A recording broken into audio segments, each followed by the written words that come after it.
नमस्कार साथियों, आप सभी का स्वागत है। आज इस क्लास में हम मैरिज पार्ट 2 के बारे में चर्चा करेंगे। पहले हम हिंदू मैरिज और कुछ भारतीय विवाह संबंधी नियमों पे चर्चा कर चुके थे। आज हम हिंदू के अलावा इस्लामिक विवाह है, ईसाइयों में विवाह है, भारतीयों में विवाह है, इन सब विवाहों पे चर्चा करेंगे। एक बस पॉइंट छूट गया था, ये विवाह के उद्देश्य क्या है। तो उद्देश्य पे हम चर्चा कर चुके थे, लेकिन एडमंड लिंच ने विवाह को अधिकारों का गुच्छ कहा। क्या कहा? अधिकारों का गुच्छ कहा। Good evening all of you, आप सभी का स्वागत है। अधिकारों का गुच्छ, विवाह क्या है? विवाह में इन्होंने कर्तव्यों की बात नहीं की है, अधिकारों की बात की है। और 3 प्रकार के अधिकार बताए कि इससे वे संतान की वैधिकृत, यानी संतान जो उत्पन्न होती है उसको वैधता मिल जाती है, वैधता का अधिकार मिल जाता है। दूसरा, युगल को यौन संबंधों का अधिकार मिल जाता है। और संपत्ति पर सामाजिक रूप से स्वीकृति प्राप्त हो जाती है। और लोगों और समूहों के बीच में विवाहजन्य संबंध स्थापित होते हैं।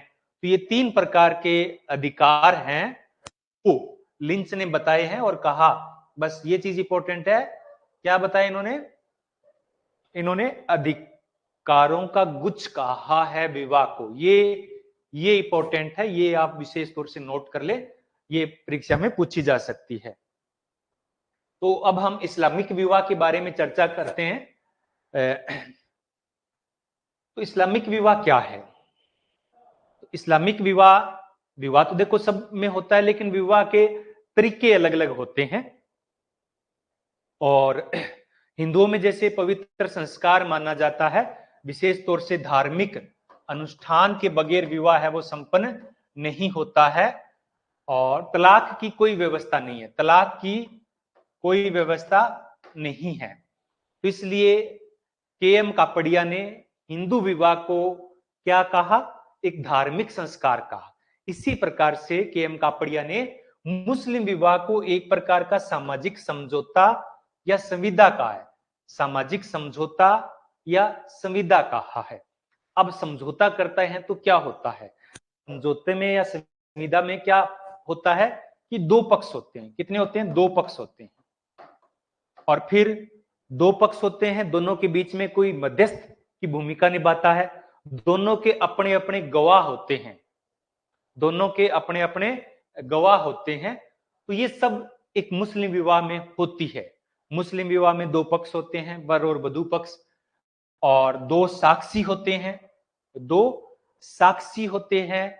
समझौते के रूप में एक राशि प्रदान की जाती है, या कुछ ऐसी बात की जाती है कि अगर इस प्रकार से तलाक होता है तो महर की राशि है वो दी जाएगी। तो ठीक है, तो ये महर की राशि है वो समझौते राशि के रूप में रहती है। तो इसके आधार पर कापड़िया ने मुस्लिम विवाह को क्या कहा है? सामाजिक समझौता कहा है। क्या कहा?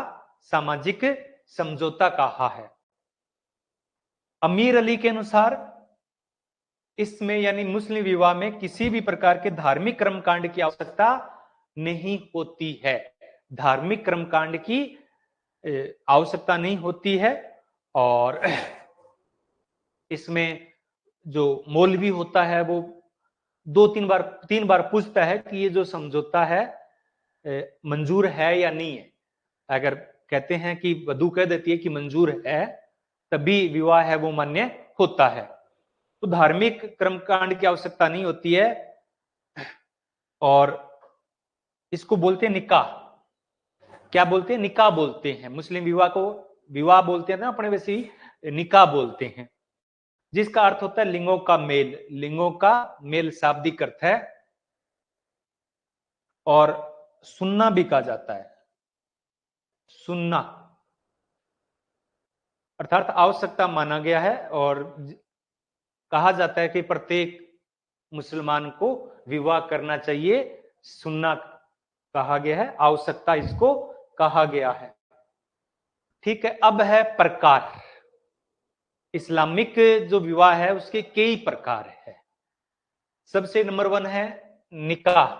जिसकी हम चर्चा कर रहे थे, जो वेद विवाह होता है, जो आपसी सहमति से विवाह होता है, उसे निकाह कहते हैं। और ये सुन्नी जो संप्रदाय है वो मुख्य रूप से कई संप्रदायों में विभाजित है।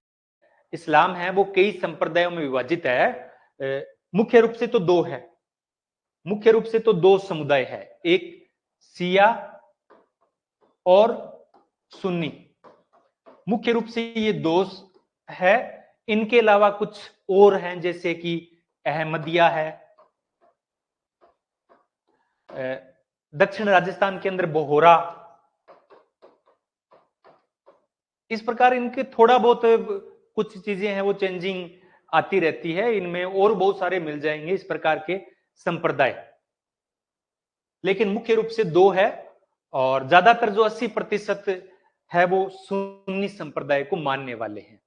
अभी जो अपना इराक और ईरान के बीच में जो चल रहा है, संघर्ष चल रहा है, उसमें अन्य अरब देश खुलकर ईरान के साथ नहीं आ रहे हैं, क्योंकि ईरान है वो एक शिया बहुल देश है। सऊदी अरब है, अमीरात है, ये सब सुन्नी बहुल देश है। मुत्ता विवाह तो ये एक प्रकार का अस्थायी विवाह है, एक प्रकार का एक निश्चित समय के लिए, 1 वर्ष 6 महीने के लिए किया गया एक अस्थायी विवाह है। और ये शिया संप्रदाय है उनमें प्रचलित है, और सुन्नियों में ये प्रचलित नहीं है, ये नहीं माना जाता है। तीसरा प्रकार है फासिद विवाह। फासिद विवाह तो अनियमित और अवैध विवाह को वैध बनाने का जो तरीका है उसे फासिद विवाह कहते हैं। मान लेते हैं कि इस्लाम के अंदर एक पुरुष को 4 शादियां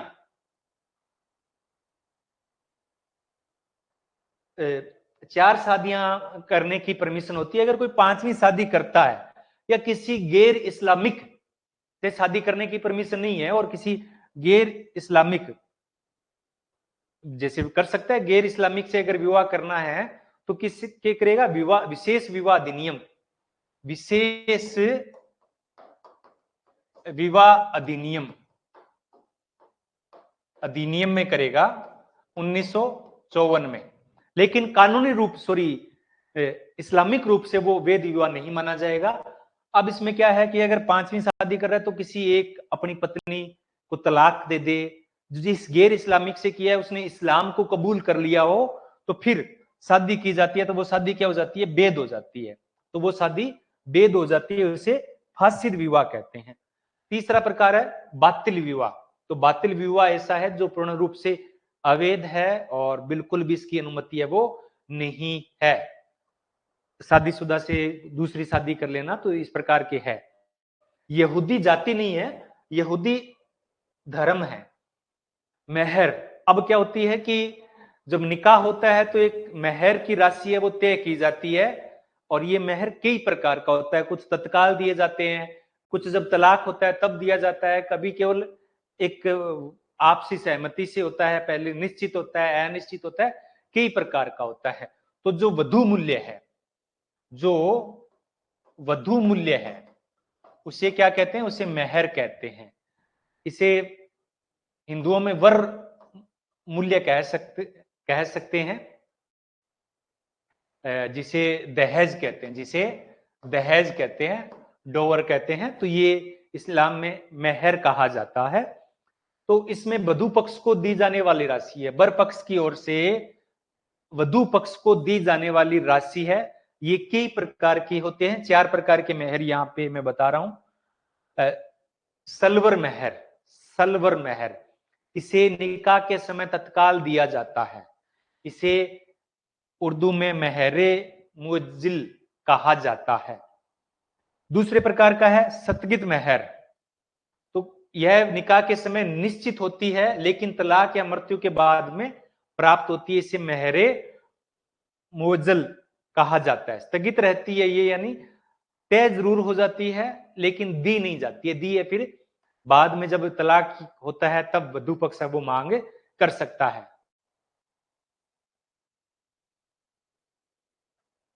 लड़का देता है लड़की को मुस्लिम में, हाँ, यहाँ पे कोई इस्लाम को मानने वाला है अगर इसको और ज्यादा स्पष्टीकरण दे सकता है, क्योंकि हम तो किताबों में पढ़कर देख बताते हैं आपको, तो जो रियल में जीता है वो उसको और अच्छी तरीके से समझ सकता है। जैसे अभी रुखसाना जी है यहाँ पे, तो बता सकते हैं आप, अगर आपको कोई और कुछ एक्स्ट्रा बातें यहाँ लगे कि ये और होता है, ठीक है। तो ये निश्चित समय के लिए होता है, बाद में प्राप्त होता है। आगे निश्चित या स्थायी मेहर, ये पूर्व निश्चित होता है और इसे मेहरे मुसलमा मुस्मा कहा जाता है। इसे मेहरा मुस्मा कहा जाता है। ये निकाह के समय निश्चित होती है और ये पूर्व ही निश्चित हो जाती है। उचित मेहर, ये पहले निश्चित नहीं होती है, लेकिन तलाक के समय व्यक्ति की हैसियत से जब तलाक होता है तो पंचायत बैठती है या जो भी व्यवस्था होती है, तो उस व्यक्ति की हैसियत के हिसाब से यह मेहर की राशि है वो तय की जाती है। मेहरे उल मिसल इसे कहा जाता है। मेहरे उल मिसल इसे कहा जाता है। तो ये 4 प्रकार का मेहर है। एक तत्काल दिया जाता है, ये निकाह के समय तय किया जाता है, ये पूर्व में तय कर लिया जाता है, और ये पहले से तय नहीं होता है, बाद में व्यक्ति की हैसियत के अनुसार तय है वो किया जाता है। अब है तलाक के प्रकार।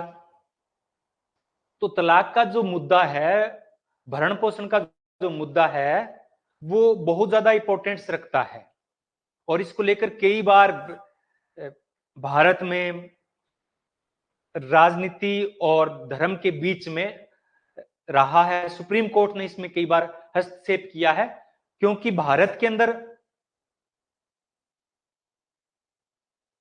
3 प्रकार का मानता है क्या, ठीक है, निकाह, मुता विवाह और फासिद विवाह, ये 3 प्रकार के बातिल है, वो अवैध विवाह है। ये विवाह की श्रेणी में शामिल नहीं किया गया है।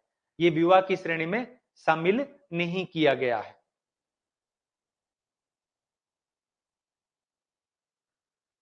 और क्योंकि भारत में जो तलाक की बात करें तो तलाक के लिए कानून है वो बहुत पहले बना हुआ है, और जो क्या बोलते हैं अपने शरीयत के हिसाब से कानून है वो बने हुए हैं। और इसमें कई बार जो मानवाधिकार की बात आती है उसको लेकर ये चीजें होती है, क्योंकि वहां भरण पोषण का अधिकार बहुत ज्यादा नहीं है, तलाक बहुत इजी है, तो वहां फिर समानता की बात आती है, तब वहां प्रॉब्लम आती है।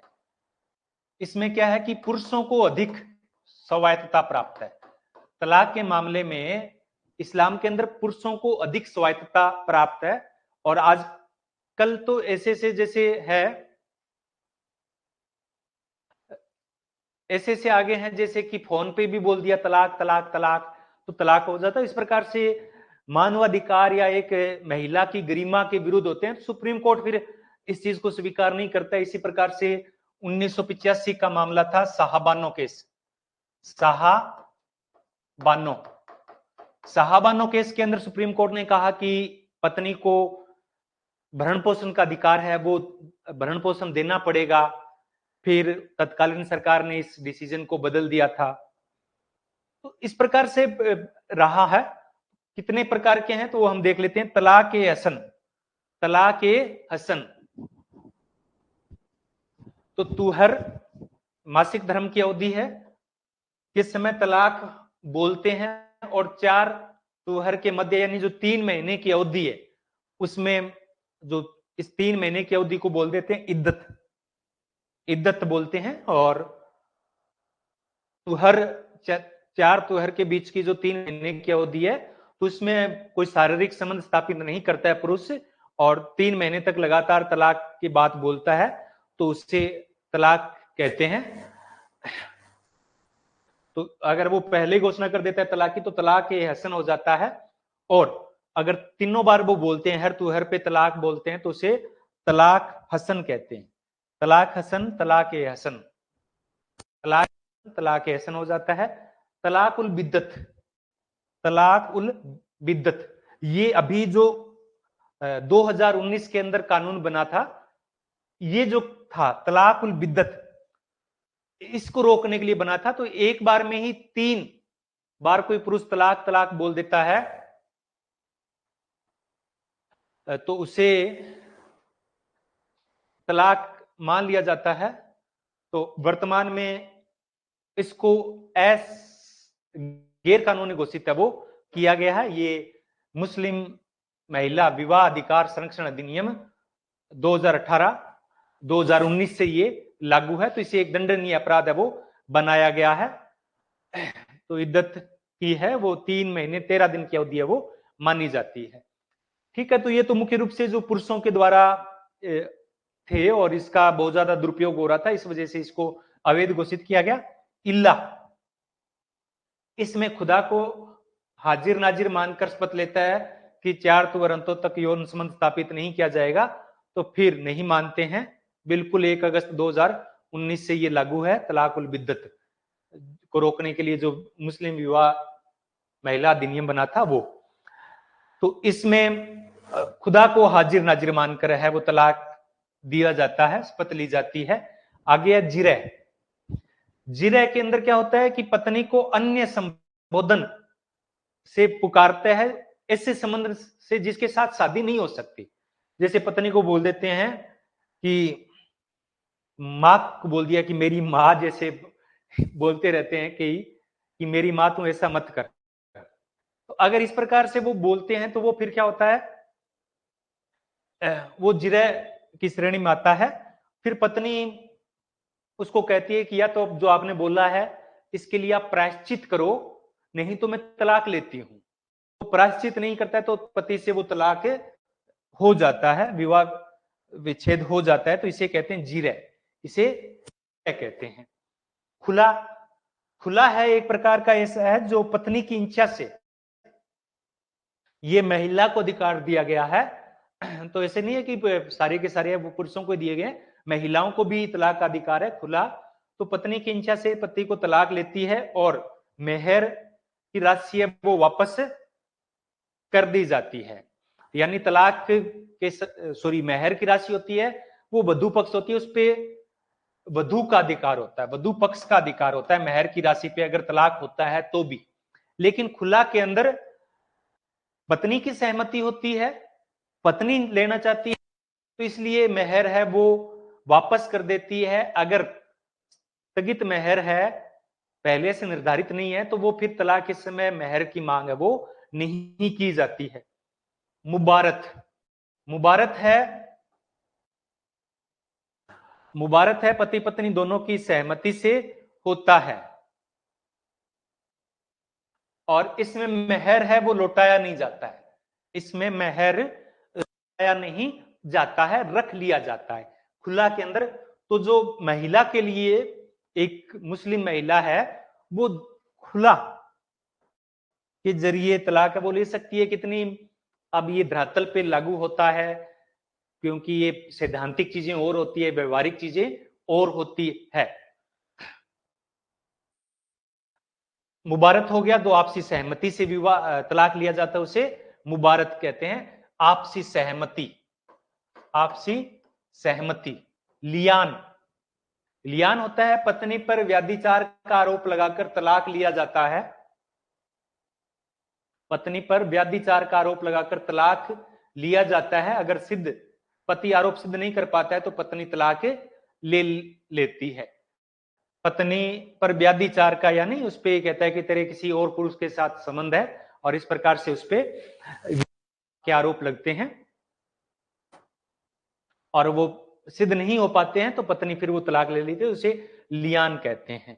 अब एक और है, वो किताबों में मुझे इतना ज्यादा नहीं मिला, पर बाय द वे हो सकता है कि उसमें वो पूछ लिया जाए, हलाला। इसमें क्या होता है, किसी तलाक देने के बाद में अगर पुरुष अपनाता है तो उसके पुरुष है वो डिमांड करता है किसी और पुरुष के साथ, चाहे वो उसका भाई हो सकता है, उसका पिता हो सकता है, तो उसके साथ शारीरिक संबंध की मांग है वो की जाती है हलाला के अंदर। तो ये भी एक अवांछनीय ही मैं मानूंगा। बुक्स के अंदर इतना ज्यादा है नहीं, किसी भी बुक्स में नहीं है इसके बारे में, तो शायद ही क्वेश्चन इससे पूछे जाए। तो अब ये क्या है कि जो विवाह, मुस्लिम विवाह विच्छेदन अधिनियम है वो 1939 में है, 1939 के अंदर है। और जो विवाह होते हैं वो शरीयत अधिनियम 1937 है। विवाह की जो प्रक्रिया है वो शरीयत अधिनियम जो बिल्कुल इस्लामिक कानून है 37 था। और मुस्लिम विवाह विघटन अधिनियम है वो 1939 में बना था। तो शरीयत अधिनियम में भी कुछ तलाक के प्रावधान है वो किए गए थे, जैसे कि पति अगर नपुंसक है तो उसमें महिला है वो तलाक दे सकती है। तो ये तो मुख्य रूप से हो गए इस्लामिक विवाह। अब इसी प्रकार से तलाक और विवाह, इसी प्रकार से जनजातियों में विवाह है। भारत में बहुत सारी जनजातियां हैं। अब शायद वर्तमान में जनजातियों की संख्या 712 हो गई है। ये बढ़ती रहती है। किसी बुक्स में आपको कुछ 640 मिलेगी, किसी में आपको 500 मिलेगी, किसी में आपको 450 मिलेगी। आठवां क्या होगा? आठवां तो लियान है ना, तलाक की बात कर रहे हो। आठवां में समझा नहीं।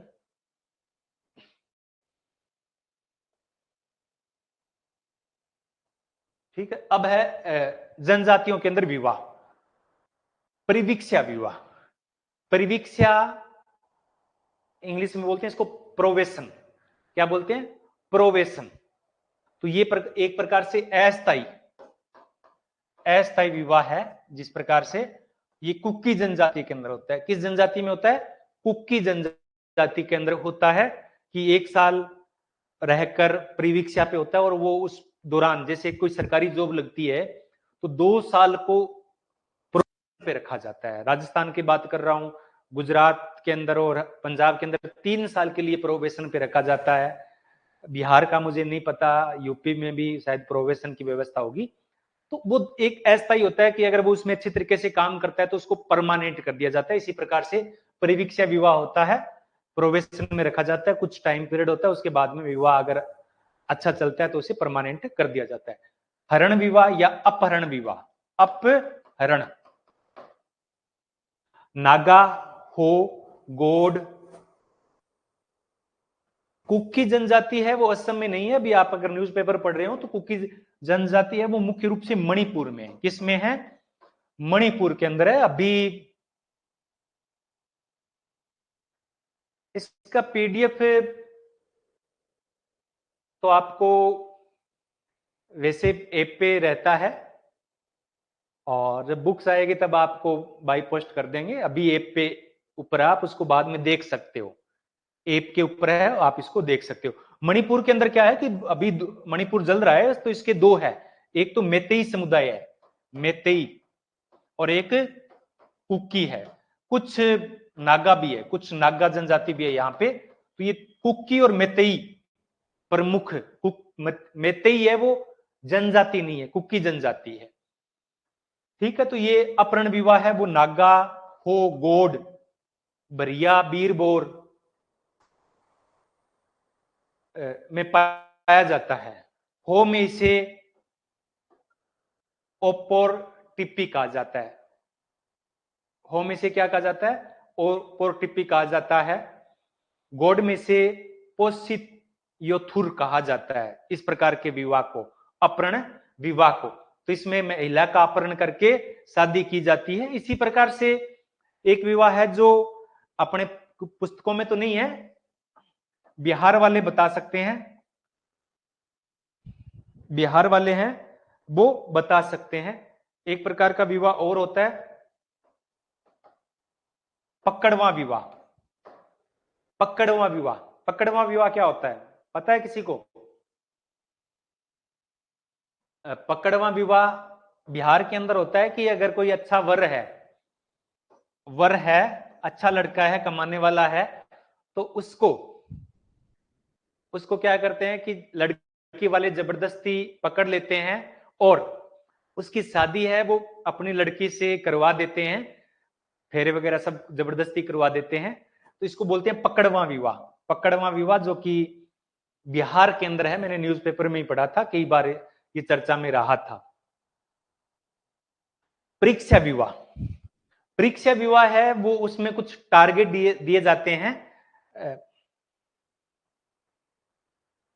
हाथ पकड़ी विवाह है क्या? इस तरह का जनजाति में तो पता नहीं, बिहार के अंदर मैंने पढ़ा था। तो परीक्षा विवाह, परीक्षा में क्या होता है कि एग्जाम टाइप का होता है, तो ये मुख्य रूप से हाथ पकड़कर गोल गधेड़ो विवाह, गोल गधेड़ो विवाह है बिलों के अंदर। तो ये परीक्षा विवाह का एक एग्जाम्पल है। इसमें क्या होता है कि एक बांस का पेड़ होता है या कोई पेड़ होता है, बांस खड़ी जाती है और बांस के ऊपर कुछ, या पेड़ होता है तो पेड़ के ऊपर कुछ टांग दिया जाता है, और इस पेड़ के चारों तरफ लड़कियां हैं, भी लड़कियां हैं, वो गोल घेरा बना के खड़ी हो जाती है। और कोई लड़का जो ऊपर यहां पे कुछ छोड़ा गया है, गुड़ हो सकता है या कोई और चीज हो सकती है, अगर कोई लड़का इसको यहां से उतारने में कामयाब हो जाता है, जब ये लड़का उतारने जाता है तो लड़कियां इनको बुरी तरह से पीटती है लड़कों को, फिर भी कोई अगर उस पिटाई को पीटते हुए अगर जाता है और उस चीज को टारगेट पूरा कर लेता है, परीक्षा को पास कर लेता है, तो वो लड़का, ये जो जितनी भी इस घेरे की लड़कियां होती है उनमें से किसी के साथ भी शादी कर सकता है। इसे गोल गधेड़ो कहते हैं, ये बिलों के अंदर है, गुड़ और चना होता है। अब है क्रय विवाह। क्रय विवाह मतलब खरीदना, ये वधु मूल्य है। ये क्या है? वधु मूल्य है। तो ये लगभग सभी जनजातियों में इस प्रकार का विवाह वो होता है, लगभग सभी के अंदर ही।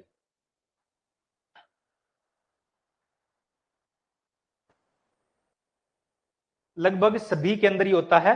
तो इसे अफ्रीका की थोंगा जनजाति में से लाबोला कहा जाता है। क्या कहा जाता है? लाबोला कहा जाता है थोंगा जनजाति के अंदर। बाकी लगभग सभी जगह ये होते हैं, और जिनके पास अच्छे पैसे होते हैं जनजातियों में, वो 2 शादियां भी कर लेते हैं, 3 शादियां भी कर लेते हैं, क्योंकि वो वधु मूल्य चुका सकते हैं।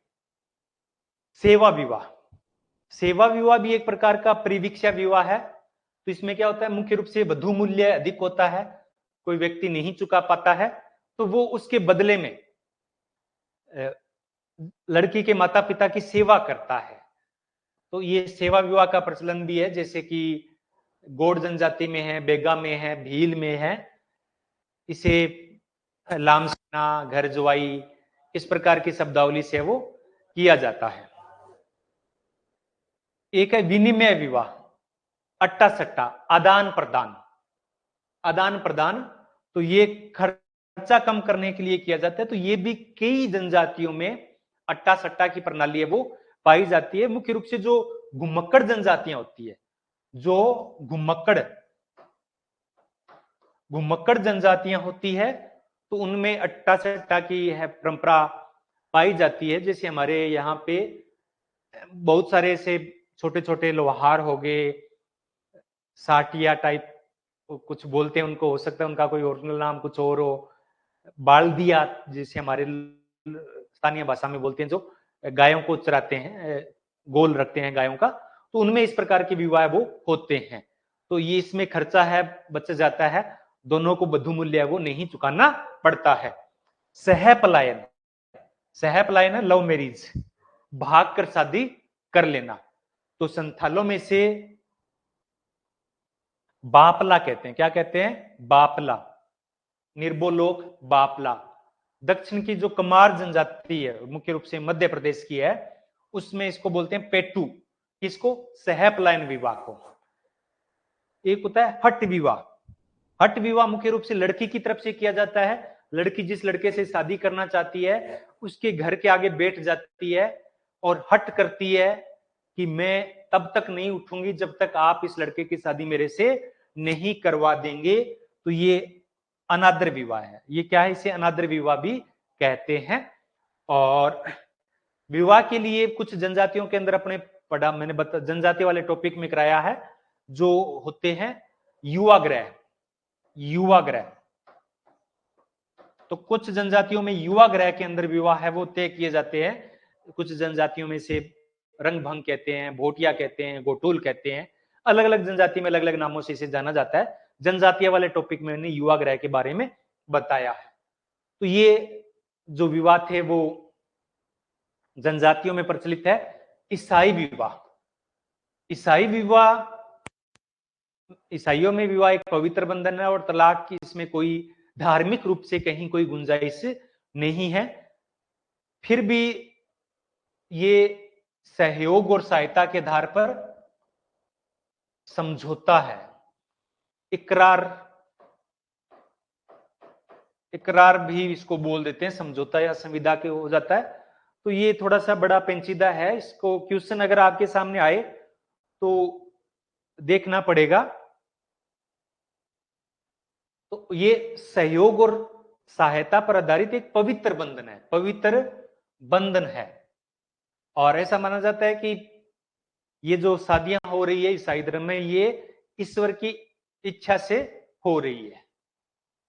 और इसके लिए भारतीय ईसाई विवाह अधिनियम 1972 बना है। ईसाई विवाह अधिनियम 1972।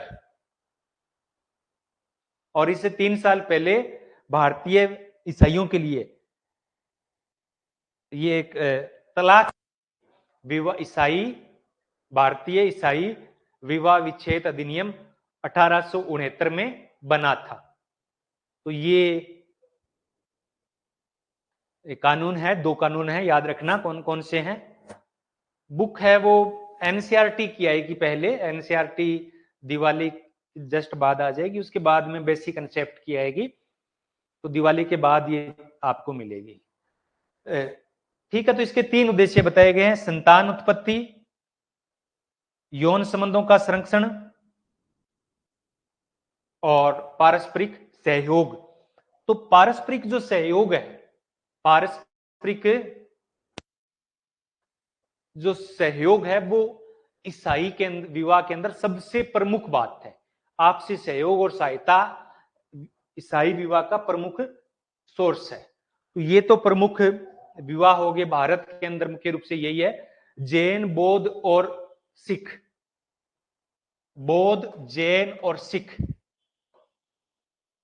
इनका विवाह है वो कोई अलग से कानून नहीं बना हुआ है, अलग से कुछ विशेष प्रावधान नहीं किया गया। जैसे अभी आया था रहता है, जैसे कि सिख के अंदर विवाह क्या होता है, उसका क्या बोलते हैं, आनंद कारज। सिखों में जो विवाह होता है उसको क्या बोलते हैं, आनंद कारज। नोट कर लेना, आनंद कारज। ये अभी थोड़े दिन पहले, 1 महीने पहले झारखंड लेडी सुपरवाइजर का एग्जाम हुआ था। क्वेश्चन है वो टेस्ट बने हुए हैं, उस टेस्ट के अंदर आपको क्वेश्चन मिलेंगे। आप टेस्ट बने हुए हैं, वहां आप जाकर उनको सोल्व कीजिए। तो ठीक है, हिंदू विवाह अधिनियम, हम विवाह और नातेदारी से संबंधित जो प्रमुख एक्ट हैं उन पे चर्चा कर लेते हैं। तो हिंदुओं के अंदर या भारत के अंदर जो सबसे अधिक महत्वपूर्ण कानून है वो कौन सा है, वो है हिंदू विवाह अधिनियम 1955। हिंदू विवाह अधिनियम 1955 ये हिंदू, बौद्ध, जैन और सिख समुदायों के विवाह को नियमित करता है। और एक विवाह को ये मान्यता प्रदान करता है। ये कानून 1955 में बना था, लेकिन 1954 के अंदर, 1953-54 के अंदर इस पर जबरदस्त बहस हुई थी। संसद के अंदर जबरदस्त बहस हुई थी। हिंदुओं के अंदर जो भारतीय संविधान का आर्टिकल 44 है, जो समान नागरिक संहिता जिसकी चर्चा बार बार होती रहती है, समान नागरिक संहिता, यानी सभी के लिए समान कानून होना चाहिए। तो जब एक विवाह हिंदुओं के लिए गया था, जबरदस्त इसका विरोध हुआ था कि कुछ समुदाय हैं जिनमें तो 4 शादियां हो सकती है, लेकिन हिंदुओं को आप 1 तक सीमित कर रहे हो। लेकिन फिर भी एक विवाह है उसको दी गई थी, और इससे पहले 2-3 शादियां कर लेते थे जो ज्यादा होते थे, या किसी विशेष परिस्थिति के अंदर। हिंदुओं के अंदर जैसे किसी की बच्चा उत्पन्न नहीं हो रहा है तो वो फिर दूसरी शादी कर लेता था। अगर कोई एक शारीरिक रूप से विकलांग है, हाँ मॉक टेस्ट है भाई, और तो वो फिर क्या है, दूसरी शादी कर लेता था। लेकिन इस अधिनियम के तहत किसी भी कीमत पे दूसरी शादी वो नहीं हो सकती। तो दूसरा विवाह करता है, बलपूर्वक विवाह करता है, तो उसको शून्य विवाह है वो माना जाता है, उसको विवाह नहीं माना जाता है। और जो निकट के संबंधी थे उनमें विवाह को निषिद्ध माना गया था, उनमें विवाह को निषिद्ध माना गया। उसे इस विवाह एक्ट के तहत जो हिंदुओं में सहगोत्र विवाह था, सहगोत्र और सहप्रवर, ये दो हिंदुओं में निषिद्ध है कि एक गोत्र में विवाह नहीं हो सकता और परवर एक ही परवर को मानने वाले उनमें नहीं हो सकता। लेकिन इस एक्ट में और एक होता है सहपिंड, तो इन दोनों से तो प्रतिबंध हटा लिया गया, लेकिन सहपिंड को स्वीकार है वो किया गया कि जो सहपिंड है, निकट संबंधी है, उनमें विवाह है वो नहीं हो सकते। और इसमें भरण पोषण और गुजारे भत्ते का भी प्रावधान किया गया, तलाक का भी प्रावधान किया गया। तलाक के कई आधार हैं जिनके आधार पर तलाक लिया जा सकता है, और ये सब लगभग सभी में है, जैसे कि व्याभिचार, एडल्ट्री, किसी दूसरे गैर पुरुष या गैर महिला के साथ शारीरिक संबंध बनाने को तलाक का आधार माना जा सकता है। क्रूरता, अगर कोई मारपीट करता है, परित्याग, अगर कोई किसी को छोड़ देता है, मानसिक विकार, अगर कोई मानसिक रूप से दिवालिया घोषित हो जाता है या मानसिक संतुलन खो देता है, तो इसके आधार पर भी कोई पुरुष या महिला तलाक ले सकती है। कोई धर्म परिवर्तन कर ले तब भी तलाक ले सकती है। अगर किसी ने संन्यास ग्रहण कर लिया तो भी तलाक का आधार है। अगर 7 साल तक पति या पत्नी की स्थिति नहीं पता होती, यानी कोई गुम हो गया, अगर यानी कोई घर छोड़कर चला गया, कोई गुम हो गया, लापता हो गया, तब 7 साल तक इंतजार किया जाता है, उसके बाद में वो दूसरी शादी कर सकते हैं। ठीक है, तो ये तो हो गया। अब है विशेष विवाह अधिनियम 1954, विशेष विवाह अधिनियम 1954 1954।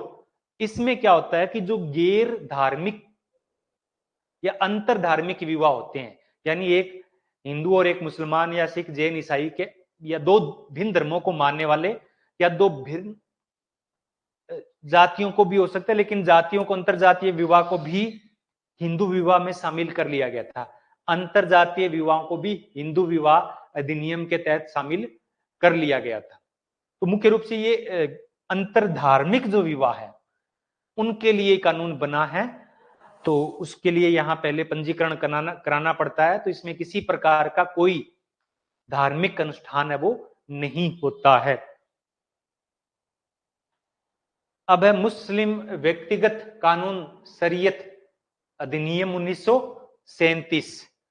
तो ये शरीयत जो इस्लामी कानून है उसके अनुसार विवाह, तलाक, उत्तराधिकार मामले हैं, संपत्ति के अधिकार है वो दिए गए हैं।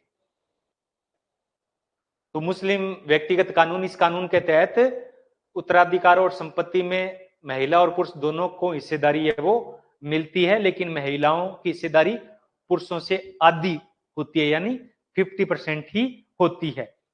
इस अधिनियम के तहत पति तलाक के बाद पत्नी को इद्दत की अवधि के दौरान भरण पोषण प्रदान करता है, यानी जो 3 महीने और 13 दिन की अवधि है उसके दौरान ही भरण पोषण का अधिकार देता है। बाद में भरण पोषण है वो मुस्लिम महिला को नहीं मिलता है। पारसी विवाह एवं तलाक अधिनियम 1936।